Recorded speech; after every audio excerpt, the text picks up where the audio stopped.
आते से भगवान नारायण ने लक्ष्मी जी से कहा, लक्ष्मी तुम्हारी बहन बेटी है। लक्ष्मी जी ने मिठाई का डब्बा दिया।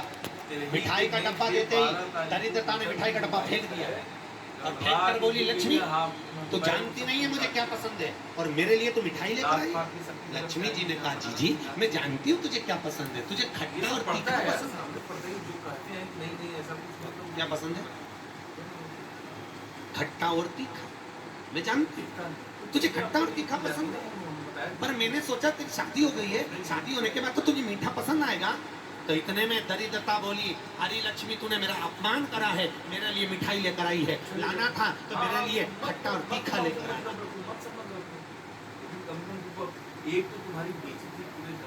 लक्ष्मी जी बोली, जी मेरे को मीठा पसंद है इसलिए मीठा लिया, तेरे को खट्टा तीखा पसंद है मुझे मालूम नहीं था, तुम्हें लेकर आती, मुझे क्या मालूम मिला।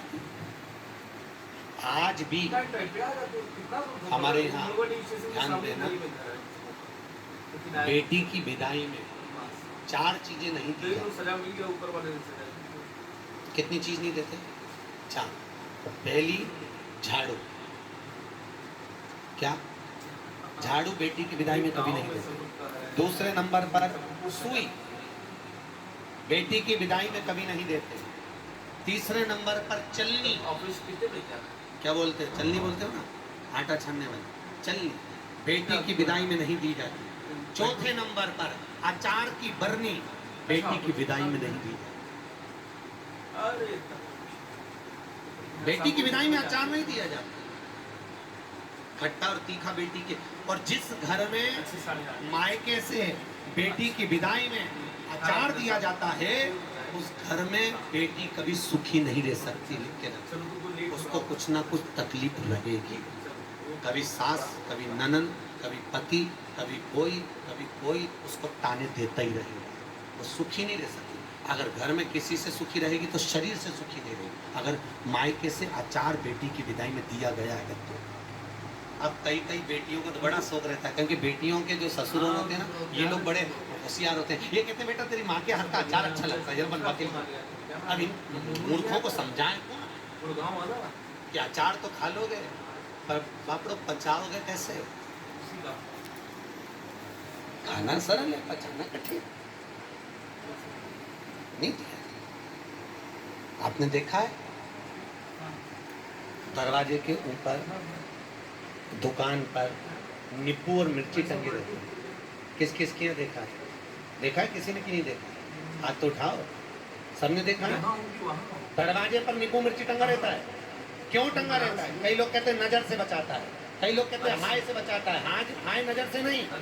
विष्णु पुराण की कथा शिव महापुराण वर्णन कर रही है, नींबू मिर्ची दरवाजे पर इसलिए टांगा जाता है क्योंकि लक्ष्मी और दरिद्रता, ये दोनों बहनों प्रतिदिन हर एक व्यक्ति के घर में आना चाहती है। लक्ष्मी और दरिद्रता दोनों घूमने निकलती है, रोज निकलती है घूमने के लिए, और रोज सबके घर में आती है, प्रतिदिन आती है। बस अंतर इतना है कि दरवाजे पर नींबू और मिर्ची टांग देने से दरिद्रता अंदर नहीं जाती, बाहर की बाहर खाकर भाग जाती है, और मिठाई फ्रिज में रखी जाती है जिससे लक्ष्मी घर के अंदर पहुंच जाती है।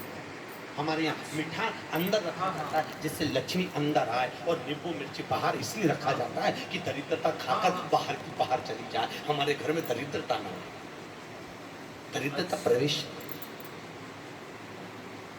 खट्टा और बाहर। इसलिए महाराज घर में नींबू और मिर्ची इन दोनों को अलग अलग दलिया में रखते हैं।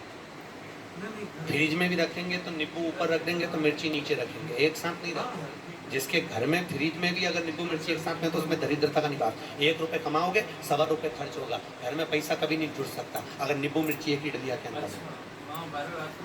एक डलिया के अंदर अगर नींबू मिर्ची है तो तुम कमाते रहो, खर्च होता रहेगा, पैसा जुड़ेगा नहीं, हाथ में रुपया दिखेगा नहीं। कितना भी दुकान पर बैठे थे, भले 24 घंटे बैठे, पर मुझे पैसा नहीं दिखेगा।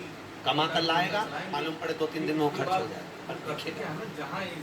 दोनों को अलग करा है, नींबू अलग हो, मिर्ची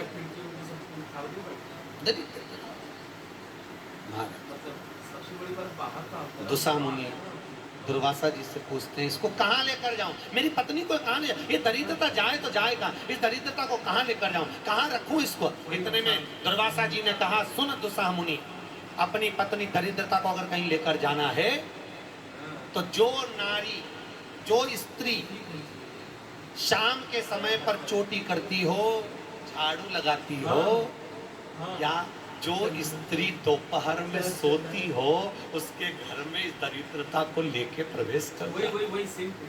वैसे मुझे उम्मीद है करमाला की माताएं दोपहर में नहीं सोती होंगी, जो दिन में सोती हो, जिसके यहाँ रात में बर्तन झूठे पड़े रहते हो, जिसके यहाँ रात्रि में बर्तन झूठे पड़े हो, उसके घर में इसको लेकर प्रवेश कर प्रवेश। दरिद्र महाराज भगवान विष्णु ने दरिद्रता देवी को देखकर कहा, अरे ओ दरिद्रता देवी, लक्ष्मी जी की बड़ी बहन ज्येष्ठा, आप पीपल के वृक्ष के नीचे बैठी हो, इस पीपल के पेड़ के नीचे हम लक्ष्मी जी के साथ शनिवार के दिन आपसे मिलने के लिए आए हैं। शनिवार के दिन जो पीपल के वृक्ष के नीचे दिया लगाएगा, उसके घर में कभी संपदा की कमी नहीं होगी। सारे दिन पीपल के वृक्ष के नीचे हमारा निवास होगा।